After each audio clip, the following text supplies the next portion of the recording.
போ ஓடி போ. உக்காரு சிஷ்யா உக்காரு.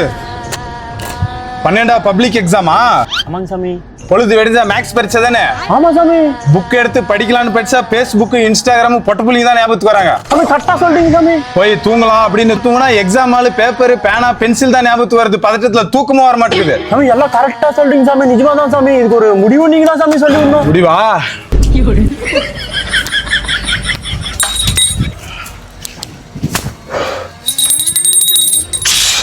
தக்காளி பழத்தை தலைமுட்டாளி வச்சு தூங்கு போ. ஓடி போ. சாமி மகிமையே மகிமை. சாமி நீதான் என்ன காப்பாத்தணும். சங்கீத ஸ்வரங்கள் டேய் சுபாஷ் மேக்ஸ் பரிட்சை எடுத்துட்டு வந்துட்டியா? நோ நான் மேக்ஸ் பரிட்சைக்கு நேத்தே சாமியார்கிட்ட போய் வரலாம் வாங்கிட்டு வந்துக்கிறேன்னா பரிட்சையில 100க்கு 100 எடுத்து காட்டுறேன் பாருங்க. உன்னால பேசினுக்கிறதுக்கு டைம் இல்ல. ரெடியா வருங்க. டேய் டைம் சாயங்காலம் 4 மணி ஆகுது. அவன் எக்ஸாம் எழுதிட்டு போய் அடுத்து படிச்சு உட்காந்துக்குவான். இன்னும் பண்ணி என்ன எக்ஸாம் எழுதி உருப்பிடு போற போடா மூதேவி. என்னது சாயந்தரம் 4 மணியா? விரிச்சு அதுல போயினா